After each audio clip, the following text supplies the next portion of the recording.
Okay, now it does. Okay, so I'm back with you today, and I just want to cover a little bit about how to do school with little ones. There's something really special about having little ones around. They are really great for just filling up people's love cups, but they can also be really challenging, like the one that's like reaching your arm across right now. But they're wonderful. And so I had a couple of questions that people ask me about how to do things with young ones. First of all, with work. How to teach kids how to work. She's okay. How to teach kids how to work. It took me a long time to get my kids to be able to work. And whenever we'd move to a new place, I would kind of do school, but that was not the priority. The priority was getting them into routines and figuring out how they could take care of their own areas. Basically, we have until 9 o'clock every morning, and that gives me enough time to kind of check on the older kids, make sure they're doing their work, and then help work with the younger kids. Don't go up and down, sweetie. Help with the younger kids. You really have to work with them. Sometimes kids go in spurts where they do really, really well for a time, but then they will stop doing it altogether. And you have to go back and start working with them. Or for us, we have consequences where if they're not done with their jobs by a certain time, 9:30, then they get extra jobs. And depending on their age, they can do big jobs or little jobs. If they're older and they know better and they've just been dinking around all morning, they get a pretty major extra job because that's a waste of everyone's time. And it's not being responsible for their stewardships.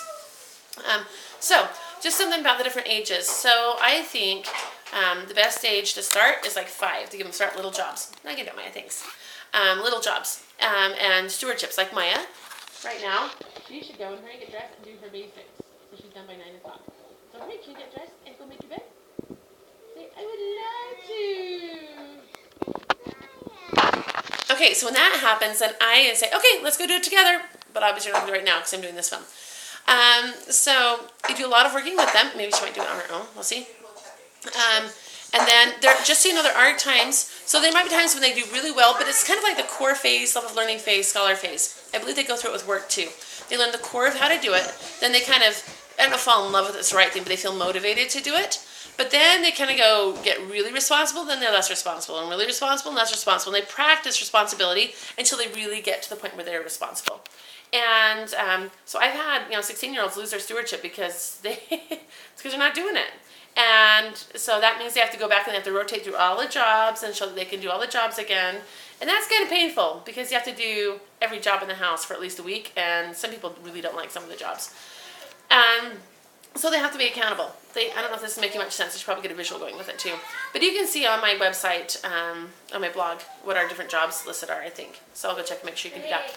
So anyway, so family work is really important, and it's good to work with them with that. And then the other thing with little kids is I have them work with me most of the time, or have them cook with me. Lately, there's a while when I wasn't doing as much with them. And so I feel like I should do, like at our church, we have nursery time where you're stuck in a room for 2 hours with these little kids and you have to do something with them. And as I did that this other day, I thought, hey, I don't do this with my kids. So what we're doing now is a couple days a week, ideally every day, but I try to spend some real focus time on them and not be trying to get anything else done. And I find that filling their cups for like that half hour to hour, sitting doing puzzles with them, playing cards with them, reading books with them, it really just fills their cups, so it gives me a little more freedom to do other things. The other thing, during nap time, and we have mandatory quiet time, there's this great video, I think it's on our blog, about the brain, and it talks about how there's 7 different things that the brain needs, and one of those is rest, just downtime, and this is for everybody. We need rest and downtime. I've used the reasoning over the years that we need that downtime, but also I feel like there's so many outside voices that our kids have clamoring for their attention, and they don't ever hear who they are.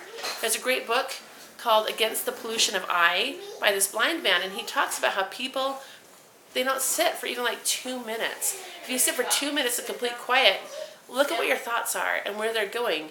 Do they ever actually go back to what you think and believe, or are you distracted by the video you watched or the game you were playing, or do you really look at yourself? And I tell my kids that they need quiet time so they can discover themselves. So whether they're older or younger, I know, Hava, thanks. Whether they're older or younger, you're so sweet. They all do quiet time during the day. The younger ones, we do blanket time. If you look at the Duggars, they have a great method for training to the blanket. And I kind of use adaptations of that. My kids, they have their blanket time. They can get little blankets. I might read to them, but we all get quiet time. It's my time to study or sleep. And it's never ideal, very seldom is, but we strive for it. all the time. So hope that helps with the questions about how to do littles with school, and I'll talk to you later. Thanks.